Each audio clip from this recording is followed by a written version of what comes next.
अस्सलाम वालेकुम, मैं इब्रार अहमद महर एडवोकेट।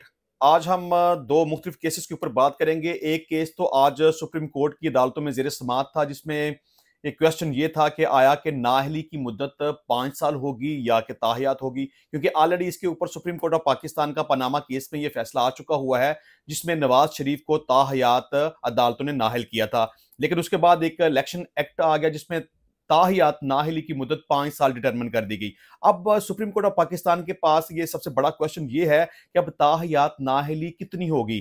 हमने क्या इलेक्शन एक्ट के मुताबिक चलना है या हमने जो पनामा के अंदर फैसला किया था उसके मुताबिक चलना है। एक तो हम इस केस को थोड़ा सा डिस्कस करेंगे, और दूसरे नंबर पे एक पीटीए के लिए अच्छी खबर है, क्योंकि अबुल हसनात जुल्करनैन जो कि जज हैं दहशतगर्दी अदालत की इस्लामाबाद के अंदर, उन्होंने इमरान खान की 3 मुख्तलिफ केसेस के अंदर जमानतें बाद गिरफ्तारी मंजूर कर ली हैं, और शाह महमूद कुरैशी की 2 जमानतें बाद अज गिरफ्तारी मंजूर कर ली हैं। तो हमारा सबसे बड़ा टॉपिक ये है कि ताहियात नाअहली कितनी होगी। सुप्रीम कोर्ट के पास ये सबसे बड़ा क्वेश्चन ये है। इलेक्शन से पहले इस क्वेश्चन को डिटरमिन करना बड़ा जरूरी है, ताकि इलेक्शन कमीशन को भी इस बारे में पता होना चाहिए कि आया कि नाअहली की मुद्दत सुप्रीम कोर्ट जो ऑलरेडी फैसला दे चुकी है उसके मुताबिक होगी, या जो इलेक्शन एक्ट में 5 साल नाअहली की मुद्दत डिटरमिन की गई है उसके मुताबिक होगा। इसमें चीफ जस्टिस ऑफ पाकिस्तान कादी फायद ईसा ने कहा कि पार्लियामेंट की कानून साजी चलेगी या सुप्रीम कोर्ट का फैसला होगा। उन्होंने कहा कि ऊंट ने किसी करवट तो बैठना है। इस हवाले से अदालत में जो आज की कार्रवाई रही वो कुछ इस तरह थी कि सुप्रीम कोर्ट के चीफ जस्टिस कादी फायद ईसा ने रिमार्क्स दिए हैं कि पार्लियामेंट की कानून साजी चलेगी या सुप्रीम कोर्ट का फैसला। ऊंट किसी करवट तो बैठना है। ताहियात नाअहली पर सुप्रीम कोर्ट का फैसला और इलेक्शन एक्ट एक साथ नहीं चल सकते। सुप्रीम कोर्ट में चीफ जस्टिस पाकिस्तान कादी फायद ईसा और जस्टिस अतर मनिल्ला पर मुश्तमिल बेंच ने मीर बादशाह किसरानी की नाअहली के केस की समाअत की, जिसमें अदालत ने ताहियात नाअहली की मुद्दत तयन का मामला लार्जर बेंच में मुकर्रर करने के लिए जजिस कमेटी को भिजवा दिया। अदालत ने कहा कि मौजूदा केस इंतखाबात में तखीर के आले के तौर पर इस्तेमाल नहीं किया जाएगा। मौजूदा केस का नोटिस अंग्रेजी के 2 बड़े अखबारात में शाया किया जाएगा। अदालत ने ताहियात नाअहली के मामले पर सुप्रीम कोर्ट के फैसले और इलेक्शन एक्ट की तरमीम में तजाद पर नोटिस लिया, जो मीर बादशाह किसरानी की ताहियात नाअहली के केस में लिया गया। समाअत के दौरान ताहियात नाअहली से मुतल्लिक पनामा केस और इलेक्शन एक्ट में तरमीम जेर बहस आई, जिस दौरान जस्टिस अतर मनिल्ला ने कहा कि मौजूदा केस 2018 के इंतखाबात से मुतल्लिक है। अब नए इंतखाबात सर पर हैं तो ये लाइव इशू कैसे है। चीफ जस्टिस ने सवाल किया कि मीर बादशाह किसरानी को नाअहल क्यों किया गया। इस पर वकील दरखास्त गुजार ने कहा कि मीर बादशाह किसरानी को जाली डिग्री की बुनियाद पर 2007 में नाअहल किया गया, तहम हाई कोर्ट ने 2018 के इंतखाबात लड़ने की इजाजत दे दी। मीर बादशाह किसरानी को आर्टिकल 62(1)(f) के तहत नाअहल किया गया था। चीफ जस्टिस ने सवाल किया कि अगर किसी की सजा खत्म हो जाए तो ताहियात नाअहली कैसे बरकरार रह सकती है। इस पर वकील दरख्वास्त गुजार ने कहा कि झूठे बयान अल्फी पर कागजात नामजदगी जमा कराने वाले को नाअहल ही होना चाहिए। सुप्रीम कोर्ट ने आर्टिकल 62(1)(f) की तशरीह पर पनामा केस में फैसला दे दिया था। चीफ जस्टिस पाकिस्तान ने कहा कि सुप्रीम कोर्ट की ताहियात नाअहली पर 2 आरा हैं। नैब केसेस में अगर ताहियात नाअहली की सख्त सजा है तो कत्ल की सूरत में कितनी नाअहली होगी। इस पर वकील दरखास्त गुजार ने कहा कि कत्ल के जुर्म में भी सियासतदान को नाअहली 5 साल ही होगी। चीफ जस्टिस काजी फायद ईसा ने सवाल किया कि ताहियात नाअहली और आर्टिकल 62(1)(f) से मुतल्लिक कोई नया कानून भी आ चुका है। वकील दरखास्त गुजार ने बताया कि हाल ही में इलेक्शन एक्ट में तरमीम करके नाअहली की ज्यादा से ज्यादा मुद्दत 5 साल कर दी गई है। जस्टिस अतर मनिल्ला ने कहा कि इलेक्शन एक्ट में सेक्शन 232 शामिल करके सुप्रीम कोर्ट का आर्टिकल 62(1)(f) का फैसला गैर मौसर हो चुका। चीफ जस्टिस ने कहा कि इलेक्शन एक्ट में तरमीम किसी ने चैलेंज नहीं की। जब इलेक्शन एक्ट में तरमीम चैलेंज नहीं हुई तो दूसरा फरीक इस पर इन्हिसार करेगा। इलेक्शन एक्ट में आर्टिकल 232 शामिल करने से तो ताहियात नाअहली का तस्वर खत्म हो गया है।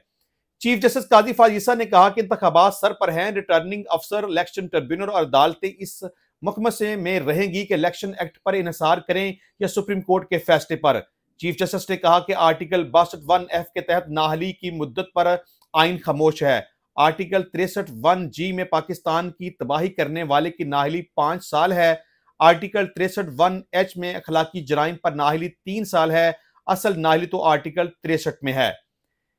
इसके अलावा चीफ जस्टिस कादी फायद ईसा ने कहा कि पाकिस्तान की तबाही करने वाले को दोबारा सियासत में आना ही नहीं चाहिए, मगर पाकिस्तान की तबाही करने वाले की नाअहली भी 5 साल है। आइन की जबान को देखना होता है, हर चीज आइन में वाजे दर्ज नहीं। जो आइन में वाजे नहीं आ सकी, सुप्रीम कोर्ट तशरीह कर सकती है, वजाहत नहीं। सुप्रीम कोर्ट के 5 रुकनी बेंच के सामने नाअहली की मुद्दत का मामला नहीं था। सुप्रीम कोर्ट के फैसले और पार्लियामेंट की कानून साजी दोनों को नजरअंदाज नहीं किया जा सकता। पार्लियामेंट की कानून साजी चलेगी या सुप्रीम कोर्ट का फैसला, ऊंट किसी करवट तो बैठना है। एक तरफ सुप्रीम कोर्ट का फैसला है, दूसरी जनब कानून। वो किस पर इन्हसार करेगा? इंतखाबात आ गए हैं मगर किसी को पता नहीं वो इलेक्शन लड़ेगा या नहीं। ताहियात नाहली पर सुप्रीम कोर्ट का फैसला और इलेक्शन एक्ट एक साथ नहीं चल सकते। इलेक्शन एक्ट में तरमीम और सुप्रीम कोर्ट के फैसले में से किसी एक को बरकरार रखना होगा। चीफ जस्टिस ने सवाल किया कि संगीन गद्दारी जैसे जुर्म पर नाहली 5 साल है तो नमाज ना पढ़ने या झूठ बोलने वाले की ताहियात नाहली क्यों? बहरहाल अदालत ने अटार्नी जनरल और तमाम सूबाई एडवोकेट जनरल्स को नोटिस जारी करते हुए समाअत 24 जनवरी तक मुलतवी कर दी है। अब ये आज के केस की सूरत हाल थी जिसमें आइंदा डेट 24 जनवरी मुकर्रर की गई है। लिहाजा मैं ये समझता हूं कि अदालत को इलेक्शन से पहले पहले इस क्वेश्चन को डिटरमिन कर लेना चाहिए कि आया कि ताहियात नाहली जो कि पनामा केस के अंदर नवाज शरीफ को दी गई थी उसके मुताबिक इलेक्शन होगा, या जो इलेक्शन एक्ट में ताहियात नाहली की मुद्दत 5 साल डिटरमिन की गई है उसके मुताबिक होगा। बहरहाल अदालत को इलेक्शन से पहले पहले किसी न किसी नतीजे पर पहुंचना जरूरी है। इसके अलावा हमारा दूसरा टॉपिक ये था कि आज इमरान खान की इंसदादी दहशतगर्दी की अदालत में 3 मुख्तलिफ मुकदमात में जमानत मंजूर कर ली गई और शाह महमूद कुरैशी की 2 मुकदमात में जमानत की दरखास्तें मंजूर कर ली गई। इंसदादी दहशतगर्दी अदालत के जज अबुल हसनाज जुल्करनैन ने इमरान खान और शाह महमूद कुरैशी की जमानतें 30-30 हजार रुपए के मुचलकों की इवज मंजूर की। दौरान समाअत प्रोसिक्यूटर राजा नवीद और पीटीआई के वकला सरदार मसरूफ और खालिद यूसुफ अदालत में पेश हुए।